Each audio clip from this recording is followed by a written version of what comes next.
มาเบิ่งข้อมูลจากทางศูนย์ข้อมูลข่าวสารทางด้านการค้าของสปปลาวเดือนกุมภาพันธ์2025สปปลาวส่งออกสินค้าเพิ่มขึ้น42.3%เทียบใส่เดือนมังกรที่ผ่านมามูลค่าการนำเข้าและส่งออกสินค้าบ่รวมไฟฟ้าของสปปลาวประจำเดือนกุมภาพันธ์2025บรรทุกได้ประมาณ 1,540 ล้านดอลลาร์สหรัฐ สินค้าส่งออกต้นต่อมูลค่าการส่งออกสินค้าทั้งหมดปฏิบัติได้ประมาณ925ล้านดอลลาร์สหรัฐเพิ่มขึ้น42.3%เทียบใส่เดือนมังกรที่ผ่านมาในนี้สินค้าส่งออกหลักประกอบมีเครื่องใช้ไฟฟ้าและอุปกรณ์เครื่องใช้ไฟฟ้า173ล้านดอลลาร์สหรัฐคำผสมและคำแท่ง154ล้านดอลลาร์สหรัฐมันต้น119ล้านดอลลาร์สหรัฐเกลือกาดี73ล้านดอลลาร์สหรัฐแฮทอง38ล้านดอลลาร์สหรัฐเจี้ยและเครื่องที่เฮ็ดด้วยเจี้ย37ล้านดอลลาร์สหรัฐเยื่อไม้และเศษเจี้ย25ล้านดอลลาร์สหรัฐยางพารา25ล้านดอลลาร์สหรัฐแป้งมันต้น22ล้านดอลลาร์สหรัฐเครื่องนุ่งห่ม19ล้านดอลลาร์สหรัฐส่วนสินค้าที่นำเข้าต้นต่อประกอบมีมูลค่าการนำเข้าสินค้าทั้งหมดปฏิบัติได้ประมาณ615ล้านดอลลาร์สหรัฐลดลง12.9%เทียบใส่เดือนกุมภาพันธ์ที่ผ่านมาในนี้สินค้านำเข้าหลักประกอบมีน้ำมันกระส่วน87ล้านดอลลาร์สหรัฐพาหนะทางบกนอกจากรถจักรรถไถ72ล้านดอลลาร์สหรัฐผลิตภัณฑ์เคมีผสมสำเร็จรูป58ล้านดอลลาร์สหรัฐอุปกรณ์กลจักรนอกจากเครื่องกลจักรพาหนะ41ล้านดอลลาร์สหรัฐน้ำตาล23ล้านดอลลาร์สหรัฐเหล็กและเครื่องที่เฮ็ดลวดเหล็กก้า19ล้านดอลลาร์สหรัฐเครื่องไฟฟ้าและอุปกรณ์ไฟฟ้า15ล้านดอลลาร์สหรัฐฝุ่นหรือว่าปุ๋ย15ล้านดอลลาร์สหรัฐรถไถนา8ล้านดอลลาร์สหรัฐและเครื่องนุ่งห่ม3ล้านดอลลาร์สหรัฐ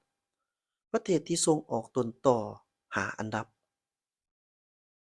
ประเทศที่สปปลาวส่งออกหลาย5อันดับประกอบมีไทยประมาณ307ล้านดอลลาร์สหรัฐเวียดนามประมาณ227ล้านดอลลาร์สหรัฐจีนประมาณ214ล้านดอลลาร์สหรัฐอเมริกาประมาณ56ล้านดอลลาร์สหรัฐและออสเตรเลีย36ล้านดอลลาร์สหรัฐประเทศที่นำเข้าต้นต่อ5อันดับประเทศที่สปปลาวนำเข้าหลาย5อันดับประกอบมีไทยประมาณ311ล้านดอลลาร์สหรัฐสหรัฐจีนประมาณ142ล้านดอลลาร์สหรัฐ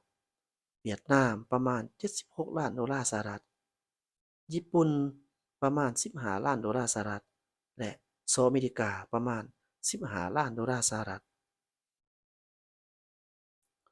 มื้อนี้เรามาเปรียบเทียบเบิ่งการนำเข้าและส่งออกระหว่างลาวกับประเทศที่มีคู่ค้าว่าจะมีคือแนวใดมาเบิ่งการที่เราได้ส่งออกไปไทยนี่ถือว่าประมาณ307ล้านดอลลาร์สหรัฐแต่ว่าเรานำเข้า311ล้านดอลลาร์สหรัฐหมายความว่าเราขาดดุลการค้าให้ไทยอยู่ที่4ล้านดอลลาร์สหรัฐ ส่วนเวียดนามนี่เราส่งออกไปเวียดนามประมาณ227ล้านดอลลาร์สหรัฐแต่ว่าเรานำเข้าสินค้าจากเวียดนามนี่แม่น76ล้านดอลลาร์สหรัฐหมายความว่าลาวเราเกินดุลการค้าเวียดนามอยู่ที่151ล้านดอลลาร์สหรัฐส่วนประเทศจีนเราส่งออกสินค้าไปที่สปปจีน214ล้านดอลลาร์สหรัฐ แต่เรานำเข้า142ล้านดอลลาร์สหรัฐหมายความว่าสปปลาว เกินดุลการค้าส่งออกจีน72ล้านดอลลาร์สหรัฐส่วนสินค้าเราส่งออกไปที่ประเทศสหรัฐอเมริกาจำนวนประมาณ56ล้านดอลลาร์สหรัฐแล้วสินค้าที่เราได้นำเข้าจากอเมริกาแม่นประมาณ15ล้านดอลลาร์สหรัฐลาวเราเกินดุลการค้าอเมริกา41ล้านดอลลาร์สหรัฐ นอกจากนั้นมีแต่สปปลาวได้ส่งออกไปประเทศโดยที่บ่ได้นำเข้าจากประเทศเหล่านั้นก็มีอยู่ที่ประเทศออสเตรเลียนี่36ล้านดอลลาร์สหรัฐและยังมีประเทศที่เรานำเข้าสินค้าและก็บ่ได้ส่งไปที่ประเทศนั้นก็มีทางญี่ปุ่นนี่ส่งนำเข้าเนาะแม่น15ล้านดอลลาร์สหรัฐแต่ว่าเราบ่ได้มีการส่งออกไปที่ประเทศญี่ปุ่นอื่นๆ จากท่านผู้ชมนี่ก็ถือว่าเป็น